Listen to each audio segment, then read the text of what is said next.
Hey everybody, welcome to our Thursday night bet show, and this is going to be for UFC 293, Izzy versus Strickland. This is basically a rapid fire bet for every single fight on the card. If you want the full breakdowns, go to our Sunday video. That's the more in-depth breakdowns, but let's get right into it and let's give you a bet for every fight on this card. First prelim of the night, we got Kevin Jousset versus Kiefer Crosbie. Low level fight, not too much confidence in a winner. I could see either of them winning, but I don't think it's going to be super quick. So I like the over 1.5, but it's not going to be a big bet or a parlay piece or anything like that. What do you think? Over 1.5 looks good. Minus 175. I don't know who's gonna actually win because Jousset looks really bad on the feet. So Kiefer Crosbie, if he wins, I think it's by KO or submission. So plus 325 the finish line on Kiefer Crosbie.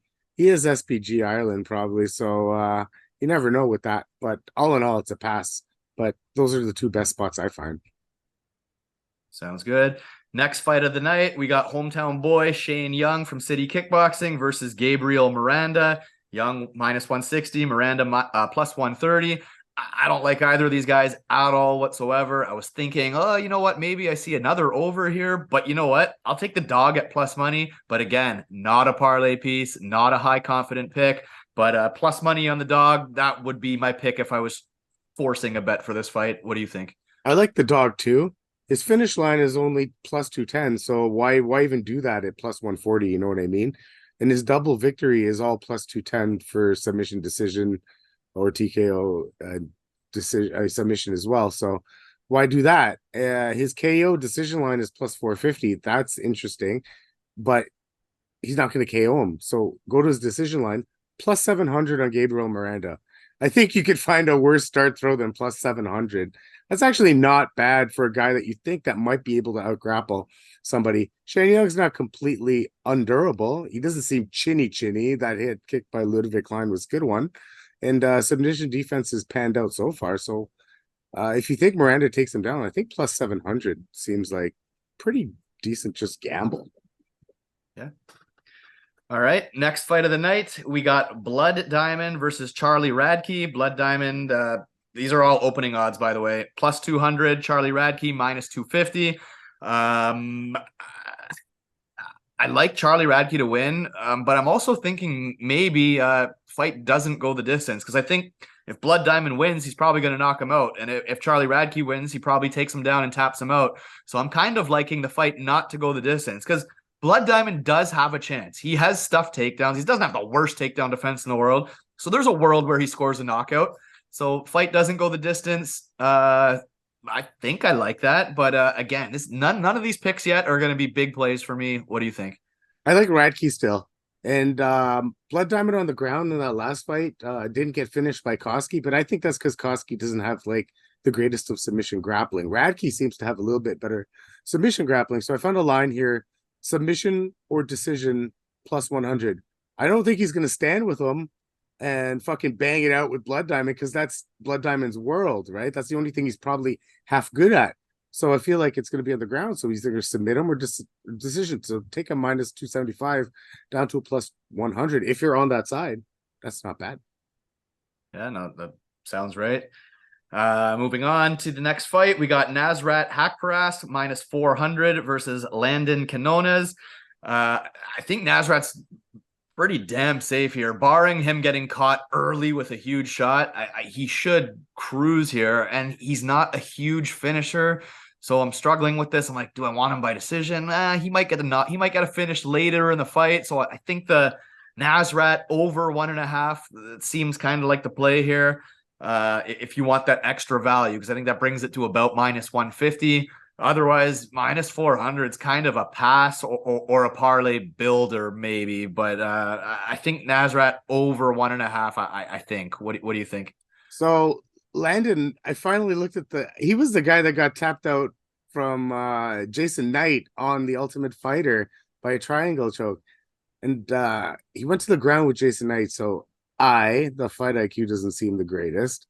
And two, why would you take a grappler down? Like, it doesn't make any sense. But anyway, point being is Nasrat's actually shown some wrestling prowess over his last few fights. And then but he doesn't finish anybody. So you're over 1.5, and Nasrat's great. I like that play is a lot. What the quinones, I like the fight goes to the distance minus 120 because Nasrat doesn't really finish anyone. And the victory double chance here. You can get plus money on either the submission. Nah, that's it. That's it for that fight. It's actually fucking. It's hard to pick that shit, man. It's minus 450 now. Yeah, it's crazy. Crazy. Next fight of the night, we got Jamie Mullarkey versus John Makdessi. Again, these are all opening odds I'm looking at. Mullarkey minus 188, Makdessi plus 162. I believe Mullarkey's grown to minus 200. Pretty sure I saw that earlier in the day, actually. But I do still like Mullarkey. I think I like Mullarkey. I like Mullarkey decision. I like fight goes the distance. I like all the overs because Makdessi is tough. And Mullarkey's, I don't think he's going to top him out. And I certainly don't think he's going to knock him out. I think he's going to take him down, pound on him, and win the rounds. So I like all the overs. I like the fight to go the distance. And if you want like the most value possible, it would be literally Jamie Mullarkey by decision. I like all of those plays, to be honest. What do you think? Probably goes the distance minus 170. Makdessi doesn't really. I don't see him getting knocked out. That's probably the best one. But Mullarkey plus the 1.5 over 1.5 is minus 125. So it's not bad. You cut the odds in half. He's at minus 250 now. So I think that's pretty safe. Yep, sounds good. All right. The next prelim, we got another Aussie boy here. We got Jack Jenkins versus Jose Chepe Mariscal. Jenkins minus 210, Jose plus 175. I don't like those odds at all. This is another fight. I like all of the overs. I think Jenkins going to get the rub. I do. But more than anything, I think this fight's going the distance. Jose's a tough guy. He's been around forever. He's shown competent grappling. I mean, Jack Jenkins got these great leg kicks, but they're not going to finish. He's not going to finish by leg kicks. I don't think he's going to get a submission. And he's not like some huge knockout puncher. So I like the fight goes the distance personally. That's what I like. You see any spots that you're liking? Yeah, the decision line is plus 150. And I did flip over. I think Jack's he's not better. It's just like he's better than Jose Mariscal. That's the thing, right? I feel like Trevor Peak was a good matchup for Mariscal in his first one. And he was getting hit though, right? But he showed good durability against Peak. So that was the thing, right? So I think he's going to be durable here, but I don't know if he's a competent enough striker. But again, Jack lets fights get too close for comfort. All the overs, Jack by decision. Works for me too. All right. Last prelim of the night, we got Carlos Ulberg minus 300 versus Jung plus 240. And actually, I know I looked at this earlier. The line actually closed tighter, which I was surprised by. I think Ulberg's sitting at minus 275 now. I expected him to grow, to be honest. So that's a little strange or good for us because we like Ulberg. So it's better for us.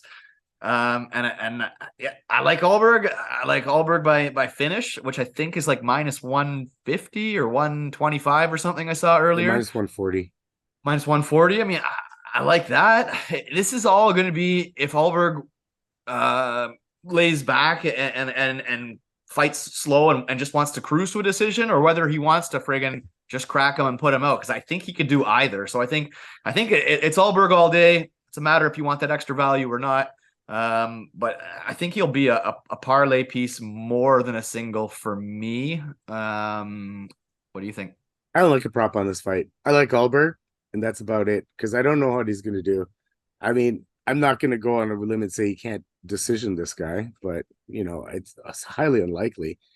But I'm not getting enough juice on the KO prop because he can decision this guy if he wants to, right? So give me the 275. I'll use it as a parlay piece. That's about it. All right, moving on to the main card. If you haven't already, please subscribe. We appreciate it. First fight of the main card, we got Tyson Pedro versus Anton Turkalj. I actually saw this earlier. I believe it's now dead even. I believe they're both sitting at minus 110, so it's a pick 'em. So if you watched the video earlier in the week, I was on the dog. And I mean, I still, part of me wants to do that because I don't think Tyson Pedro's good. The problem is his biggest weakness has always been his gas tank. Like he gassed so hard. But when I saw the like the press conferences and all this stuff the last couple days, he looks considerably leaner to me, which means he's telling me he's taking it more serious. I mean, I don't know that he's fixed his gas tank, but the eyes say that he's in better shape than normal. So I'm like, all right, maybe he took this one serious. Maybe he's got the gas this time.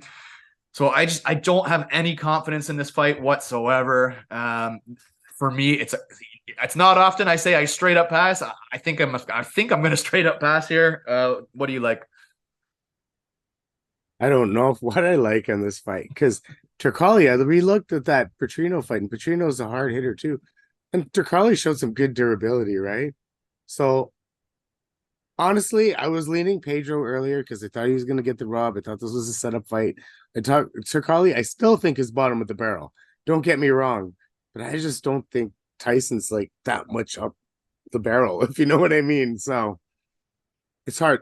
What I do think is Tyson does gas after round one, right? So like he did in Bukauskas fight, this last fight. So how about you live bet Turkalj after round one if it gets that far? Because we know what we're getting with his gas tank on the Pedro side. Turkalj's shown good durability, even though he's been grapple fucked. He's shown good durability. I don't think Tyson Pedro has the energy to grapple fuck him like Petrino did. So that's that. So my spot is live bet Turkalj, but leave the fight alone. Yeah, hey, makes sense. Yeah, sure. Moving on, we got our heavyweight rematch. We got Justin Tafa versus Austin Lane. I mean, this fight's gonna go one of two ways. Clearly, Tafa's gonna one punch him if he lands the one big shot. Whoa, oh, you got nice music there, buddy. That's my phone went off. All right, so we got a Tafa one punch knockout because that's the only way he's gonna win this fight, or he's gonna get out volumed. Like Austin Lane is the way bigger, lankier guy. To me, I know you can't take much from a 30-second fight, but to me, Tafa looked like crap. Like I know it's not fair to say like that quickly, but it just seemed like he was slower and uncomfortable, maybe a step behind. But maybe that's how he always fights because he's just looking to land that one shot. So you're either going a Tafa knockout, he is not going to win a decision. He doesn't have enough volume to win a decision, or an Austin Lane decision maybe, or an Austin Lane over. Like you might even sprinkle both, saying as long as one of those two things hit, you're gonna win. I don't know, because I don't have complete confidence in Justin Tafa. I don't. That's just me. What do you think? I don't have complete confidence. We were talking about this before we came on air. I almost I it's the same thing as the last fight with Pedro, right? You can live bet Austin Lane into that second round because Tafa looked like shit. Every guy he's one punched are some of the really worst guys in the entire promotion. Like Parker Porter, like Harry Hunsucker. These are the guys that he's one punching. And guys like Jared Vandera, who lost, I looked it up, just lost the other day out in some regional promotion somewhere. You know what I mean? These are guys that are out voluming him. So maybe Austin Lane decision is plus 1400.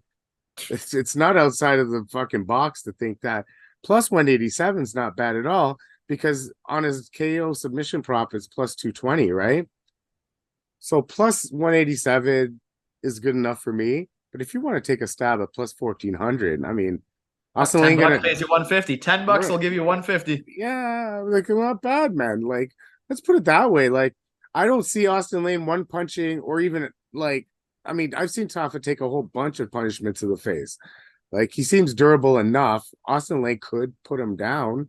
It's just not so. I see like him slowing down and just like plodding like a fucking tired fat guy rather than giving up. Tafa doesn't look like he gives up, right? You know what I mean? Like those guys don't give up, right? So, I mean, sprinkling plus 1,400 on an Austin Lane decision is not bad, but I've gone to the dog.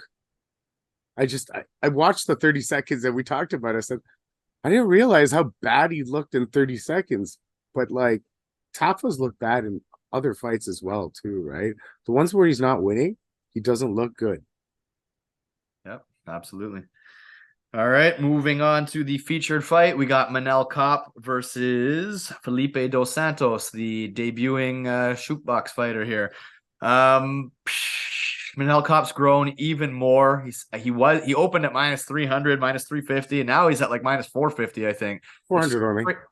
Okay, still either way, it's too crazy for me. So I was trying to find a way I can get something out of this fight.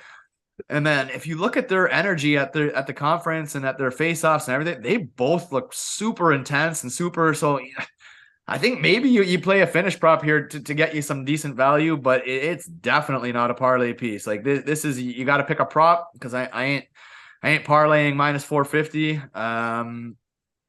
So yeah, unfortunately, as much as I like Manel Kape, yeah, you almost have to stab a finish or not play it unless you see something here that I don't see. What do you like? They are flyweights, right? So Yeah. Manel Kape plus over 1.5, which isn't out of the realm for flyweights, because only a certain amount of flyweight fights actually finish. That's plus 120. So that's probably the only thing I would stab on the plus money side. I like Kape enough to parlay them at 400, minus 400, but like I roll my eyes because shit happens. But adding the plus one, the plus over 1.5 to get it to plus 120, getting a 400 down to a plus one plus money again. Hey man, you can ask for a worse odds than that, man. Oh, it's great value. It's just the energy, and Shootbox has always got that aggressive style. I feel like I feel like they're gonna go for it for this time. They might go for it, but so like Kape's always been a like more of a matador than a matador, like, you know what I mean? So he's gonna stop that. This guy's not Charles do Bronx. This guy's not those guys. I don't think so. And you got to think that Kape's defensively sound enough to know that the submission game is coming, right? So I don't think he's like, I might be completely off the chain and they might go right at it, but I don't see them going right for it. You know what I mean? And even that, like, what are the Kape knockouts, like the out of nowhere knockouts, like the flying knee and the flying knee. I don't know if Woody Osborne was actually out. I think that was an early stoppage, to be quite honest with you. I looked it over last night, but I mean, he's looked good and he should be the superior technical striker. And to be honest, he should have the better wrestling as well from what I seen in the MMA world. Because I know Shooter Box has good wrestling. I know they have good ground game and stuff like that. But I think Kape's defensively. Yeah, I like Kape a lot, actually. He should be the A side of this big time. It's like, I don't think he finishes him within the first 7 minutes. I think Shooter Box, this guy will start to, gas maybe at the end of the second round into the third, and it'll be a late finish, if anything. Okay. Sounds good.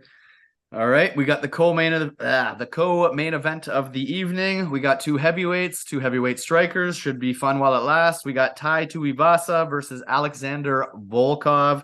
Volkov finish is minus 115. For me, that's all I need. I like it because I think Volkov is going to light Tuivasa up. I don't think this is going to go 3 rounds. I think one of those straight long punches is going to get through. I don't think he's going to KO him out cold, but I think Tuivasa is going to get stung. He's going to cover up and kind of turtle and shell up, and Volkov just kind of unleashes until the ref stops in and just stops it. I wouldn't even mind a Volkov first round, to be honest. I didn't look at that prop. I should have. Volkov first round sounds juicy to me, but the plus 250. I don't like it. I do like second round though. What's that? Plus 425. Yeah, I don't know. Volkov finish. I got him all day here, and I got him by finish. I think he's one of my more confident picks of the card. What's your play? Aside from the second round finish, actually is my play. Plus the Volkov money line I like. People like, ooh, don't play 225. That's not value. Whatever. It's a parlay piece. It's a parlay piece. And then, like, I'm not saying go put $225,000 on Alexander Volkov. I'm saying I'm gonna roll with like a $25 to $50 parlay on Volkov and make my night nice. You know what I'm saying? So anyway, I mean, I like the plus 425 second round. What I actually attribute this fight to is Cyril Gane versus Tai Tuivasa. I feel like Cyril Gane and Volkov fight sort of the same way. They are good technical strikers, but don't have lack the one punch finishing power, right? Gane still finished Tuivasa, but it was later on, second, third round, right? So that's the same thing that I think happens here. Second or third round finish for Volkov, not a first round. I think he toys with them, and then he finishes him. Because I don't even think Volkov finished. Romanov's an idiot, so him finishing Romanov in one round, that's a complete outlier. Because when he fought, like I think it was Alistair Overeem, First round, buddy. That was fast. yeah, it was quick, right? Oh yeah, I wanted it to go to the second round. That was the thing. So yeah, so I don't know. I'm seeing second round. I'm just seeing it. Yeah, fair enough. All right, and that brings us to the main event of the evening. We got Israel Adesanya, the champion, versus Sean Strickland. Izzy is right now sitting at -600. Honestly, I think it's outrageous. Personally, I think it's like I get it. He looks like he should be better. Like he's a more technical kickboxer. He's shown pretty good takedown defense. Sean Strickland's already said he's not going to grapple, which I actually believe he probably won't. So I mean, like I get it, but I still think that's disrespect on Sean Strickland. If there's one thing Sean Strickland is he's generally tough. Like he's pretty mentally strong, even though he seems strange and all that shit. But like he's fairly consistent in what he does. He doesn't change his plans. He doesn't do really dumb. Well, I mean, he's dumb to not shoot takedowns, but but still he fights the same way. I know what I'm getting with Sean Strickland. I'm getting a straight jab, a walk forward plotting style, and hey, maybe Izzy sees that coming a mile away and just clocks him hard coming straight in. Maybe it's quite possible. But for me, like these odds suck. So the only play I like here would be Izzy over 1.5 rounds. It's a 5-round fight. You got it. And he's not a quick finisher generally. So you got to think it goes over 1.5. And that takes you from a -600 to a -250. And again, is it great? No, by no means. But I think that could build a parlay or something like that. Otherwise, I just don't really like anything. Does anything stand out to you? Parlay Izzy. And they're like, oh, -600, don't parlay. Parlay Izzy is the easiest hedge in the world. Sean Strickland, I don't see knocking out Israel Adesanya in any world. So if he's going to win, it's going to be by decision. Sean Strickland by decision is +1100. If you think he's knocking out Izzy because Izzy got knocked out by Alex Pereira, then you're on some other planet because that's not happening. Sean will win by volume. And that's the only way he wins. If that's and in there, that is a path to victory in the sense here. Because Israel Adesanya is relatively low volume. You know what I mean? The most output he's had in one of 5-round fights, like 116 strikes, 120 strikes. That's peanuts to what Sean Strickland throws in 5-round matches, right? So Sean Strickland's in the 180s, the 150s. Mind you, it's jab, jab, jab, jab, jab, jab, jab, jab, right? So that's why I don't think he gets caught by Izzy, to be honest with you. That's why I think the over is pretty good, because Izzy in over 2.5, which is just your regular fight, is -163, which is a superior value. So that would be Izzy winning a 3-rounder fight, which that makes sense. If this was a 3-rounder, we'd have probably picked Izzy by decision, no problem, right? Because that'd be the prop to go after. Now, I don't see him catching him with one of those cock shots that he caught Paulo Costa or Pereira with.